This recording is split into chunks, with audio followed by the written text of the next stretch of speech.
Hello बच्चों, मैं हूं अजय सर। आप सभी का मेरे यूट्यूब चैनल में वेलकम है।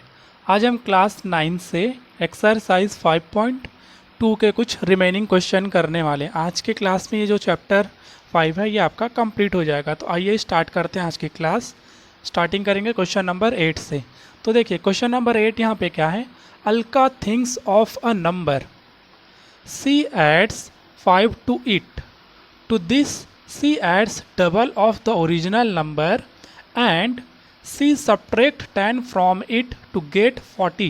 Find the number. अलका जो है एक नंबर कोई थिंक करती है, सोचती है, ठीक है। फिर उसमें आगे क्या बोला गया है, सी ऐड 5 to it. जो भी नंबर उसने सोचा है फिर उसमें वो 5 ऐड कर देती है। फिर आगे to this add double of the original number. तो जिस ओरिजिनल नंबर मतलब जो स्टार्टिंग में सोची थी वो, तो जो भी ओरिजिनल नंबर उसने स्टार्टिंग में सोच रखी थी उसका वो डबल फिर से ऐड कर देती है। फिर उसमें वो 10 सब्ट्रैक्ट कर देती है। तो इतना करने के बाद उसके पास क्या नंबर आएगा, क्या वैल्यू आएगा, ये आपसे पूछा गया है। आइए इसको वर्ड टू वर्ड पढ़ते जाएंगे और क्वेश्चन को हम पहले तो इक्वेशन में चेंज कर लेंगे। तो हम सपोज करेंगे कि अलका जो स्टार्टिंग में जो भी नंबर थिंक की है, सोची है, वो है हमारे पास x, ठीक है। फिर आगे क्या बोलेगा है, सी एड्स 5 to it. तो देखो x उसने थिंक किया था, फिर इसमें उसने क्या ऐड किया पहले, फिर 5 ऐड कर दिया, ठीक है। To this she adds double of the original number. तो ओरिजिनल नंबर x है। अब x का डबल या किसी भी नंबर का डबल करने के लिए आप क्या करेंगे, 2 का इंटू कर देंगे। तो x में 2 का इंटू करेंगे मतलब 2x। तो यहाँ पे double x double number add कर रही है, ठीक है। She adds double of the original number, तो डबल मतलब कि हो जाएगा 2x ऐड कर लिए।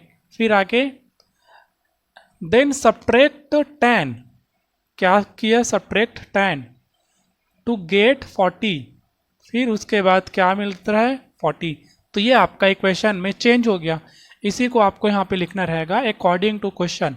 हमने जो किया उसको आप वर्ड टू वर्ड भी लिख सकते थे या इसको डायरेक्टली आप लिख लेंगे हम अकॉर्डिंग टू क्वेश्चन। तो देखो एक क्वेश्चन के अकॉर्डिंग ये आपको इक्वेशन मिल जाएगा, इसको यहाँ पे आपको लिखना रहेगा। ये एक्चुअली में ये रफली मैंने समझाया था यहाँ पे, इसी को आप लोग यहाँ पे लिखिएगा। x plus 5 plus 2x minus 10 equals to 40, ठीक। ये आपका इक्वेशन में चेंज हो गया। पहले सॉल्व कर लेते हैं इसको। x और ये 2x, ये हो जाएगा आपके पास 3x। इसको और इसको सॉल्व कर लेंगे तो ये आपके पास मिल जाएगा यहाँ पे -5 और ये आपका 40। ये -5 चेंज होकर राइट साइड में आ जाएगा तो ये हो जाएगा +5। सो ये हो जाएगा 3x इक्वल्स टू 40 + 5।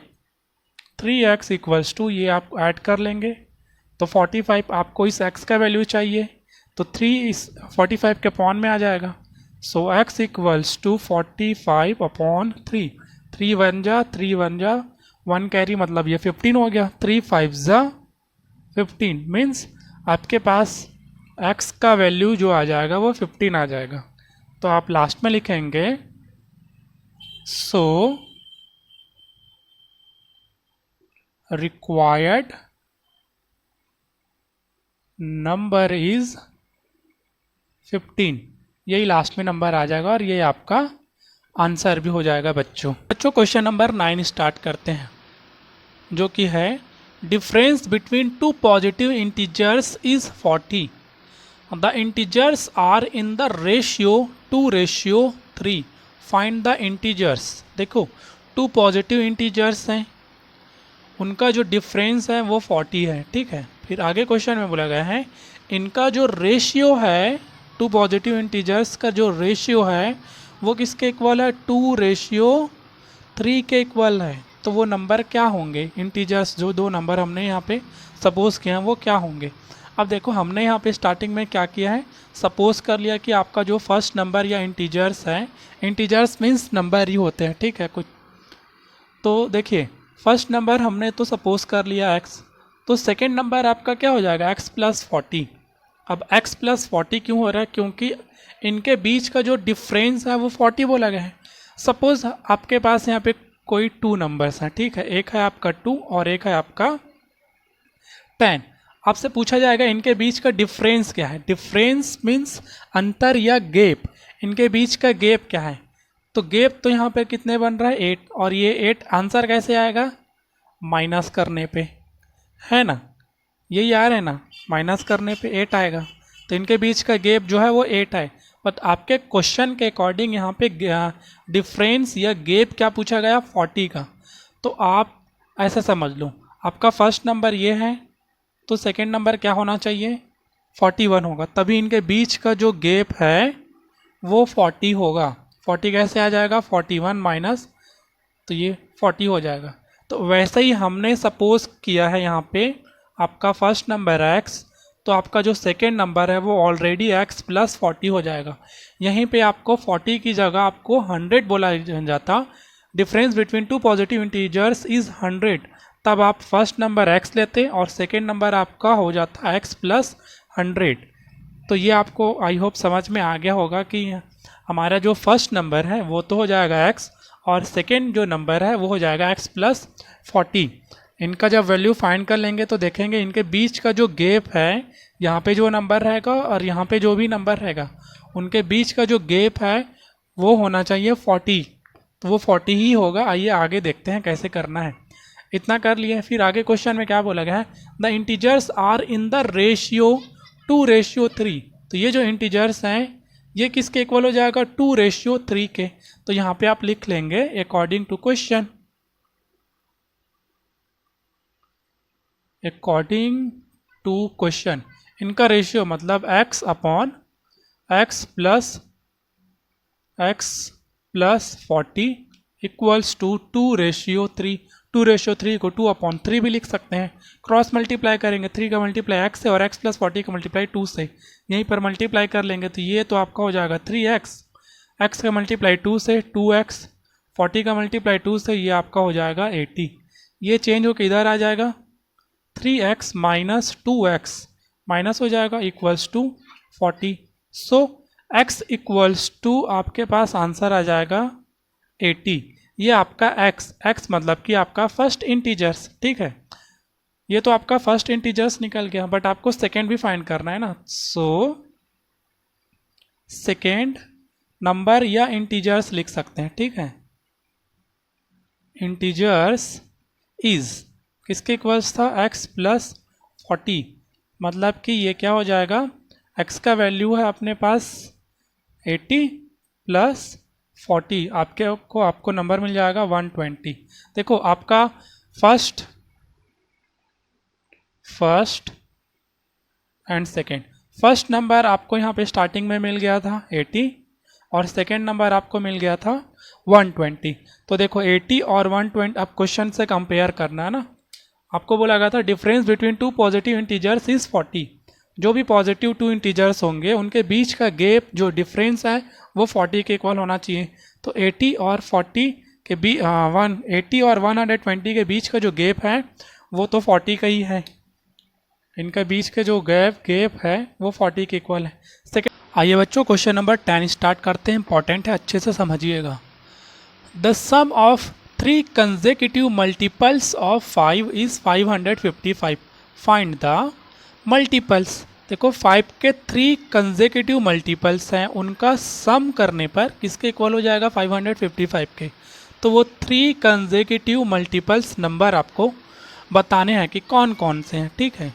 तो यहाँ पे हम सपोज कर लेंगे, let the 3 consecutive multiples of 5 be 5x, 5x plus 5 and 5x plus 10।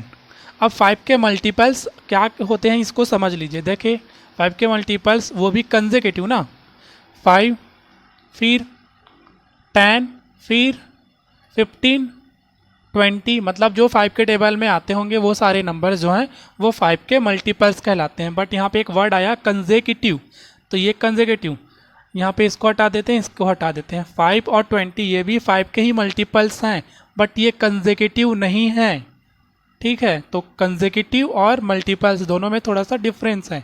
ये मल्टीपल्स तो हैं 5 के ही, दोनों 5 के टेबल में आते हैं। ये भी आता है आपका 5 के टेबल में 5, 20 और 30, बट ये क्या कंसेक्यूटिव है, इनके बीच में कुछ नंबर्स मिसिंग है ना। तो देखो 5 के बाद फिर उसके बाद 10 भी आता है, 15, 20, 25, तो ये आपके कंसेक्यूटिव हैं, ठीक है। इसी को हमने जब हम अलजेब्रिक एक्सप्रेशन में लिखेंगे तो कुछ ऐसे लिखेंगे 5x, 5x plus 5, 5x plus 10। तो आपको 3 बोला गया तो आप 3 तक ही लिखेंगे, और बोला जाता तो आप लिखते हैं 5x plus 15, 5x plus 20, 5x plus 25 ऐसे, ठीक है। तो ये आपके कंसेक्यूटिव मल्टीपल्स हैं। अब आते हैं क्वेश्चन में, ठीक है।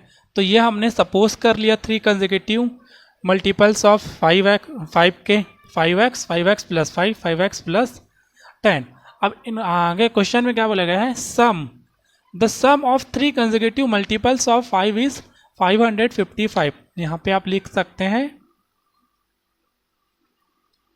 अकॉर्डिंग टू क्वेश्चन सम, इनका सम कर देंगे हम 5x plus 5x plus 5 plus 5x plus 10, तो इनका सम इक्वल है 555 के। इसको सॉल्व कर लेते हैं तो ये आपका हो जाएगा 15x और ये भी हो जाएगा आपका 15 इक्वल्स टू 555।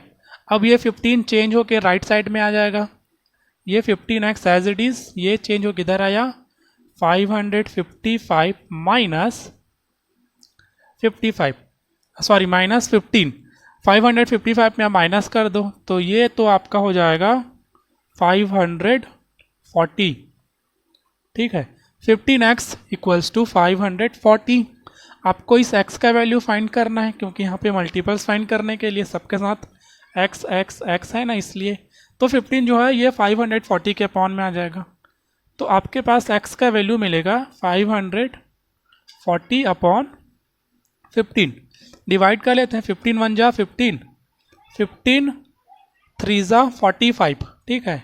9 कैरी हुआ तो ये आपका 90 हो जाएगा, 15 6 जा 90 होता है, तो आपके पास आंसर आ जाएगा 36। ये तो हुआ आपके पास x का वैल्यू। अभी भी आपको जो क्वेश्चन में पूछा गया 3 मल्टीपल्स ऑफ 5, ये आंसर नहीं आया ना, ये जो हमने x यहाँ पे लिया है इसका वैल्यू आया। अब हम 3 मल्टीपल्स फाइंड कर लेंगे, बहुत ईजी है। तो आइए इसको इधर साइड में देख लेना, आइए यहाँ पे देख लेते हैं। तो यहाँ पे आप लिख लेना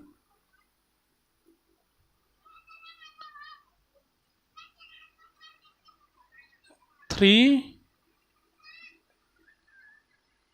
मल्टीपल्स ऑफ 5 इज, फर्स्ट में आपने क्या लिया था 5x लिया था, फिर सेकेंड में 5x प्लस 5 और थर्ड में लिया था 5x प्लस 10। तो देखो यहाँ पे आप वैल्यू पुट कर लेंगे 5 इंटू एक्स का वैल्यू आपका 36 आया है, इसका इंटू कर लेंगे, इंटू करेंगे तो ये आपका आंसर आ जाएगा 180, ठीक। यहाँ पे हम वैल्यू पुट कर लेंगे 5 इंटू 36 प्लस 5, तो इतने का वैल्यू तो है 180 और इसमें प्लस 5 कर लेंगे मतलब कि 185 हो जाएगा। फिर यहाँ पर भी 5 इंटू 36 प्लस 10, इस पूरे का वैल्यू 180 और 180 में आप प्लस करना 10, तो ये आपका हो जाएगा 190। और जब आप इनको सम करेंगे, आपको क्या बोला गया था, इनका जो सम है वो इक्वल किसके 555 के, तो इनको जब सम करेंगे 180, 185.190 तो ये इक्वल हो जाएगा 555 के ही। आपसे बेसिकली पूछा गया था 3 कंसेक्यूटिव नंबर्स, तो आपका फर्स्ट हो जाएगा 180, सेकेंड हो जाएगा आपका 185 एंड थर्ड हो जाएगा आपका 190। तो यहाँ पे हम लिखेंगे so required numbers is 180, 185 and 190। ये आपका आंसर कंप्लीट हो गया बच्चों। Age of Rohit is 5 more than twice times Pradeep's age। 6 years ago Pradeep's age was 1/3 of Rohit's age, find their age. देखो पूरे क्वेश्चन में क्या बोला गया है, अच्छे से समझना। रोहित की जो एज है वो प्रदीप की एज से 5 मोर देन है, और ट्वाइस मीन्स डबल है, ठीक है। प्रदीप के एज से ना, रोहित की जो भी एज है वो प्रदीप की एज से 5 मोर देन है और 2 टाइम्स है, ट्वाइस है, ठीक है, डबल है। आगे क्या बोला गया है, 6 ईयर्स एगो, मतलब कि बिफोर 6 ईयर, 6 साल पहले प्रदीप की एज जो थी रोहित की एज से 1/3 टाइम्स थी, तो उनका एज क्या होगा, ये आपसे पूछा गया है, ठीक है। तो देखो यहाँ पे स्टार्टिंग में ही आपको वर्ड आया है, रोहित की एज जो है वो प्रदीप की एज से 5 मोर देन एंड ट्वाइस है, ठीक। मतलब कि आपको सपोज कर लेना है प्रदीप की जो एज है वो है x ईयर्स, ठीक। फिर आगे क्या बोला गया है, अब रोहित की एज निकालना है आपको, तो यहाँ पे हम लिखेंगे एंड रोहित्स एज। देखिए प्रदीप की एज है x ईयर, और रोहित की एज जो है प्रदीप की एज से 5 more than twice times, twice times मतलब कि 2x, और 5 मोर देन मतलब कि +5। ये आपका हो जाएगा रोहित का एज या रोहित, ठीक है, रोहित की एज ये हो गई। अब आगे क्वेश्चन में आया गया है ना एक वर्ड 6 ईयर्स एगो, तो मतलब बिफोर 6 ईयर का भी निकाल लेना है आपको।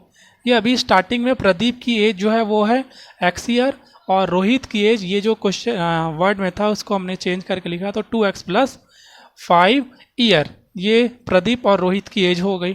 फिर 6 ईयर्स बिफोर, तो यहाँ पे हम लिखेंगे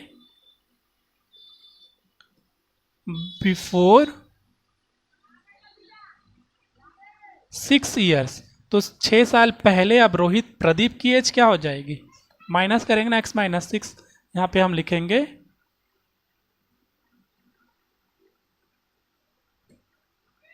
प्रदीप्स एज। तो प्रदीप की एज 6 साल पहले ना, देखो यहीं पर आफ्टर वर्ड आता तो हम x प्लस करके लिखते 6, बट यहाँ पे बिफोर वर्ड आ रहा है तो हम लिखेंगे x - 6 ईयर, ठीक। और रोहित की एज हो जाएगी and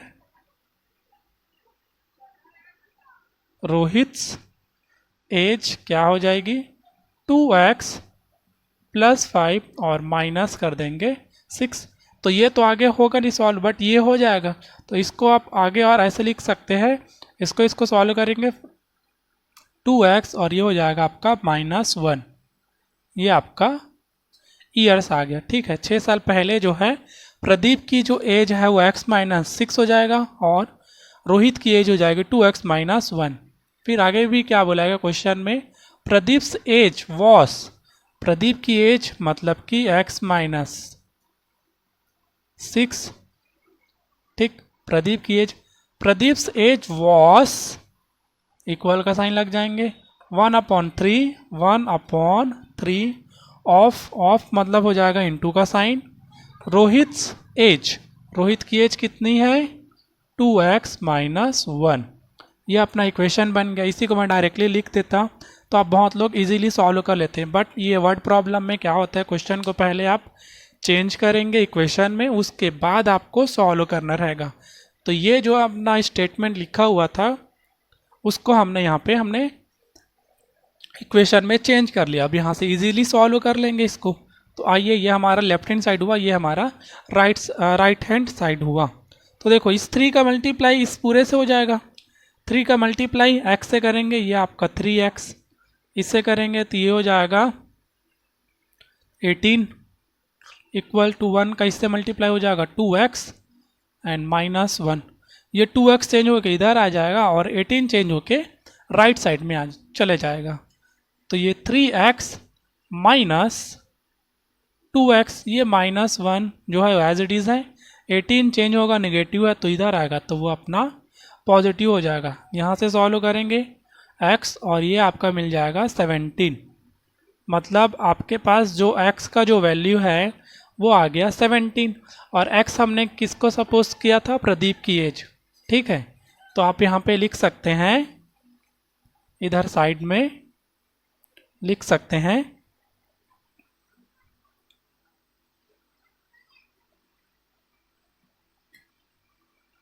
Pradeep's as x year था ना, तो एक्स ईयर मतलब यहाँ पे कितना आ जाएगा, 17 ईयर्स। ये प्रदीप की एज हो गई। एंड रोहित की एज था 2x प्लस 5k। तो यहाँ पे वैल्यू फाइंड कर लेंगे। 2x का वैल्यू है 17 प्लस 5, इसको सॉल्व कर लो। सॉल्व करेंगे तो ये 39 ईयर्स। ठीक है, प्रदीप की एज 17 ईयर्स है, और जो रोहित था उसकी एज कितनी है, 39 ईयर्स। ये आपका आंसर है। Motor boat goes down stream in a river, covers the distance between two coastal towns in 5 hours. It covers same distance upstream in 6 hours. The speed of water is 2 km per hour. Find the speed of motorboat. Motorboat की speed ही find करनी रहेगी last में ना। Find the speed of motorboat in still water. देखो एक motorboat है, अब यहाँ पे 2 वर्ड्स आए हैं, की वर्ड्स हैं, इनको आप ध्यान से समझना। एक है आपका डाउन स्ट्रीम और एक है आपका अप स्ट्रीम।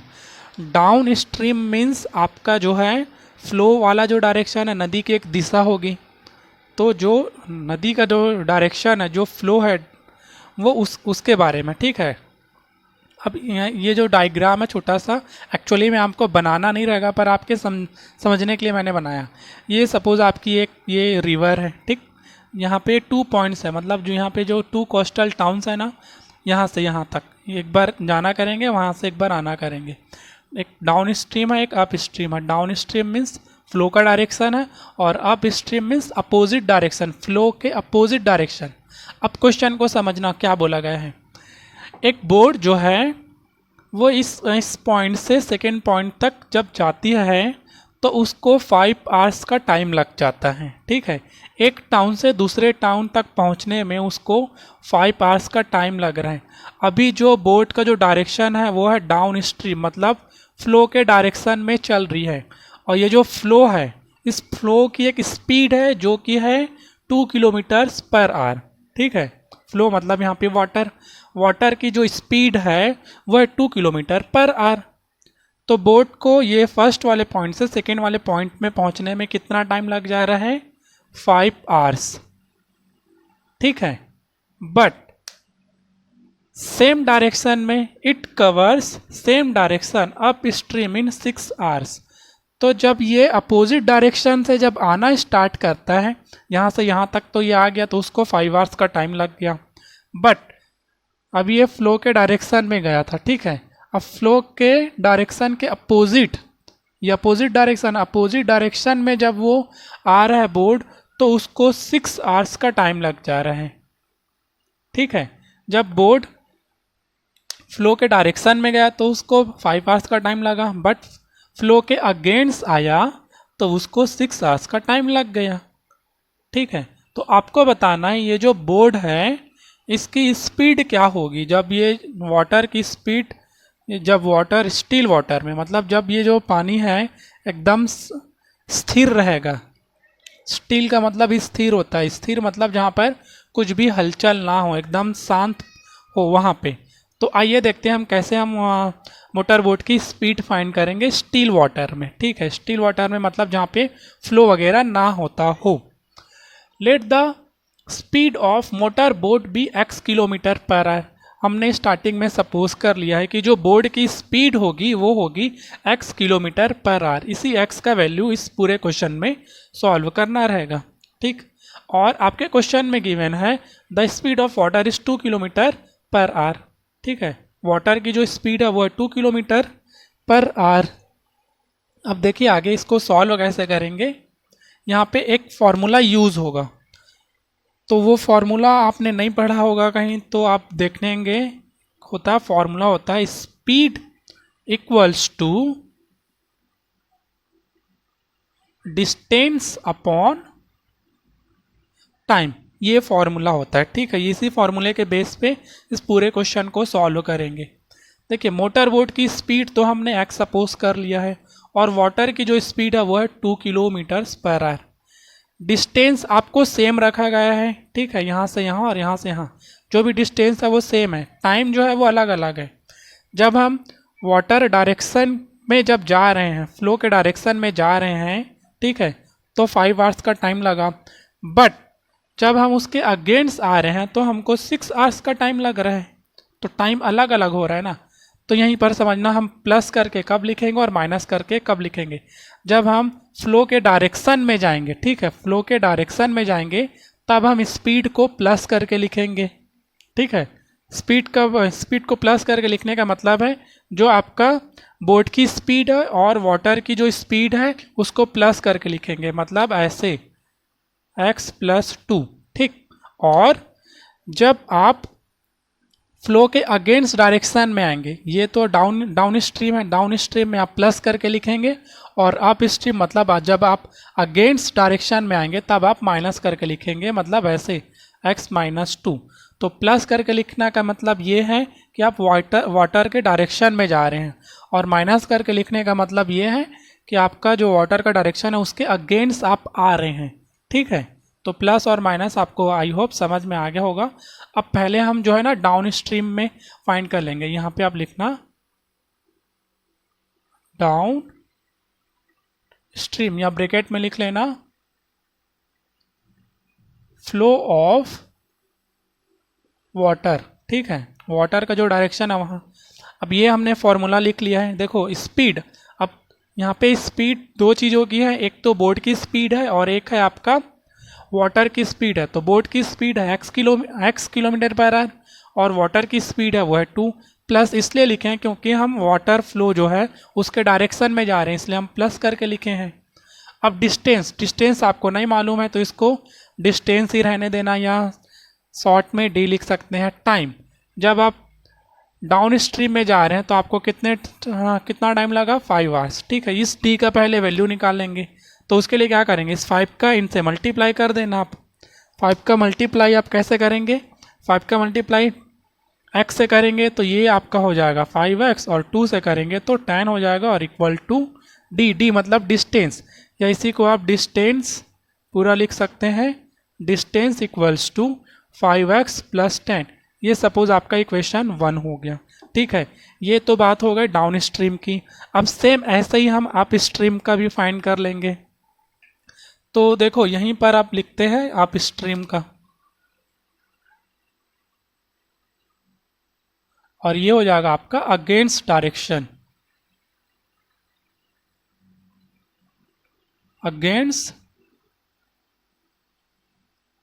अगेंस्ट डायरेक्शन हो जाएगा ये, ठीक है। वाटर की अब यहाँ पे अप स्ट्रीम मतलब अगेंस्ट डायरेक्शन में आएंगे, फॉर्मूला सेम रहेगा बट ये चेंज हो जाएगा, तब यहाँ पे ये चेंज हो जाएगा, x - 2 हो जाएगा, और d सेम रहेगा। और आपका जो टाइम कितना लग रहा है जब अगेंस्ट आ रहे हैं तो 6 आवर का, फिर से आप इसको इससे मल्टीप्लाई कर लो। देखो ये जो इक्वेशन 1 था इसको मैं इधर साइड में लिख के रख रहा हूँ क्योंकि ये यूज़ होने वाला है।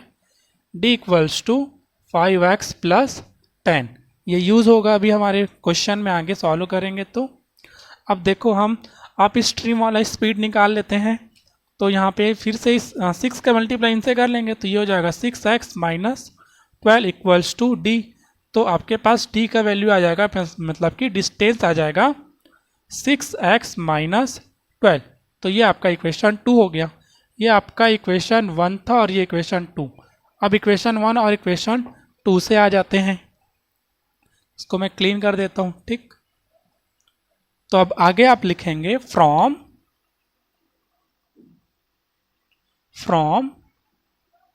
Equation 1 and 2। देखो इक्वेशन 1 में d का वैल्यू कितना मिल गया था, अब d नहीं ना लिखकर हम उसकी वैल्यू को लिखेंगे 5x + 10 इक्वल्स टू d2 में आपका वैल्यू मिला था 6x माइनस 12, ठीक है, दोनों वैल्यू लिख लिए। अब x वाले को वन साइड में कर लेंगे, तो आइए इसको वन साइड में हम कर लेते हैं बच्चों। देखिए वन साइड में इसको हम कैसे कर लेंगे, अब बहुत ही इजी है। इसको चेंज कर लेंगे, ये आपका 5x माइनस 6x हो जाएगा, ये उधर चले जाएगा, माइनस 12 और ये हो जाएगा माइनस 10। इसको सॉल्व करेंगे, माइनस x और ये हो जाएगा माइनस 22। माइनस का माइनस दोनों रिमूव हो जाएंगे, मतलब कि x इक्वल्स टू 22। और आप क्या फाइंड कर रहे थे, x का वैल्यू किलोमीटर पर आर, किलोमीटर पर आर, मतलब आपकी जो बोर्ड की जो स्पीड है स्टिल वाटर में वो हो जाएगी 22 किलोमीटर्स पर आर। आपको स्टिल वाटर का ही पूछा गया था स्पीड, तो यहाँ पे आप लिख सकते हैं सो या therefore speed of motor board in still water is 22 kilometre per our. ये आपका आंसर कंप्लीट हो गया और ये चैप्टर भी यहाँ पे कंप्लीट हो गया बच्चों।